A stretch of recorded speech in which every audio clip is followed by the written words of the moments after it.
그런가 하면 밥 먹다가 절대 해서는 안 될 짓을 한 인간도 있었어요. 김묘성 기자님. 네, 그렇습니다. 지난 1월 14일 강원도 홍천의 한 식당에서 벌어진 일입니다.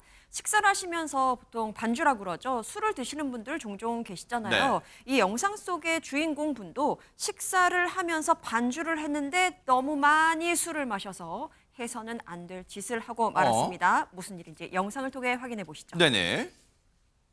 한 남성이 식사를 하러 들어옵니다. 네. 식사와 함께 술을 시켰고요.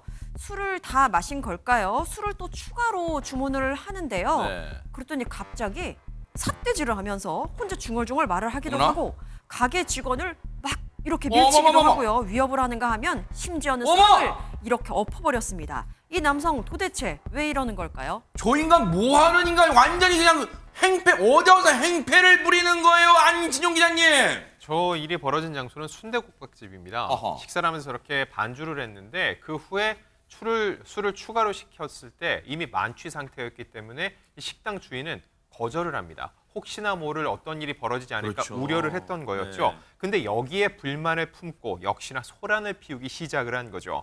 옆 테이블을 정리하는 가게 직원에게 삿대질하면서 욕설을 했고요. 더 나아가서 이 직원이 다가오자 아예 밀치며 위협하기까지 했습니다. 심지어는 방금 보신 것처럼 상을 냅다 엎어버리기도 했는데 저희는 이런 모습을 보고 만취 난동이라고 합니다. 그렇죠.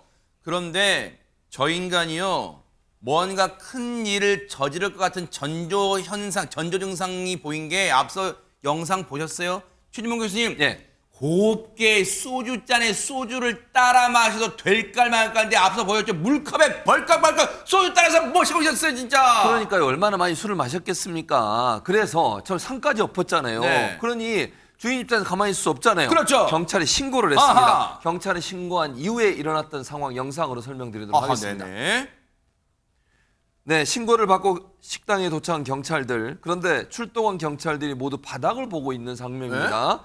자세히 보니까요. 아까 그 만취 남성이 상다리를 잡고 버티고 누워있는 상황입니다. 어머나 어머나. 남성은 안간힘을 쓰면서 열심히 버텨보지만 결국 경찰들에 이끌려 나가게 됐습니다. 아니 진짜 너무 추하다. 추해 진짜. 저 뭐하는 짓일까 세상에.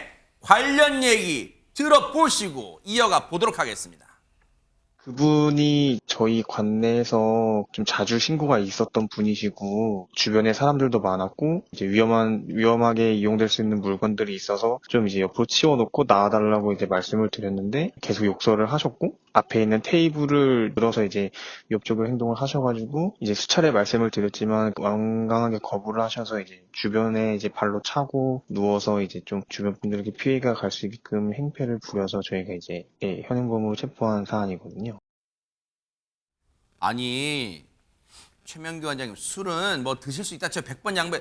근데 왜 술만 먹으면 저렇게 막 동물처럼 행동하는 사람들이 왜 이렇게 많아요 진짜. 사실은 뇌가 조금 다릅니다. 술이 우리 몸에 들어왔을 때 어떤 사람들은 이 정도까지의 술을 원하고요. 어떤 뇌는 이만큼을 원하게 되거든요. 그만큼이 되지 않으면 멈추지 못합니다. 하하. 굉장한 갈망을 느끼게 되지요. 그러다가 보니까 그만큼이 되지 않았는데 술을 먹지 못하게 되니까 저 사람의 마음뿐만 아니라 몸도 굉장히 화가 난 겁니다. 아이고. 그러면서 저 반주를 하는 것도 굉장히 위험한 현상의 전조인데요. 네. 술은 보통 8시간에서 12시간 지나면 우리 몸에서 빠져나갑니다. 매일 많은 술을 먹다가 보면은요. 네. 마치 물이 없으면 목이 마르면 나도 모르게 물을 마시게 되잖아요. 네. 술이 들어가 있는 상태가 정상이 되는 거예요. 아하. 근데 6시간에서 8시간에 한 번씩 술이 들어가서 레벨을 유지해야 되는 거지요. 그게 바로 저 반주라는 행위예요. 거기에다가 아마도 내향적이든 외향적이든 간에 마음속에서는 약간의 매우 높은 충동성을 갖고 있는 사람이기 때문에 술을 먹게 되면은 저 부적절한 충동이 폭발이 돼서 나오는 겁니다.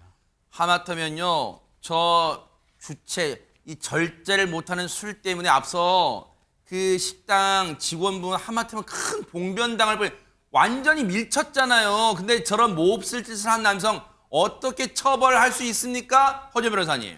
일단 이 남성 검거가 됐습니다. 네. 검거 당시에 적용된 혐의는 업무방해죄, 그러니까 위력으로 다른 사람의 영업이나 업무를 방해한 혐의가 적용이 된 걸로 보이는데 네. 앵커께서 정말 잘 짚어주신 게 지금 밀쳤잖아요. 폭행죄도 적용이 될 수 있습니다. 아하. 삿대질하는 것도 경우에 따라서는 폭행죄 적용이 될 수 있는 거고요. 어. 그리고 뭔가가 부서졌다고 하면 재물손괴죄가 적용이 될 수도 있고 사람들이 이렇게 있는데 식당 직원에게 욕설했잖아요. 그 부분은 모욕죄가 성립할 가능성도 있습니다. 그래서 아마 실제 처벌로 가게 되면 이런 여러 가지 범죄들이 같이 적용이 돼서 더 가중처벌될 거라는 생각이 듭니다. 네. 제발요, 제발 진짜 이참에 죄값 달게 받고 술 완전 끊기를 좀 새 사람 되기를 기대를 해보도록 하겠습니다.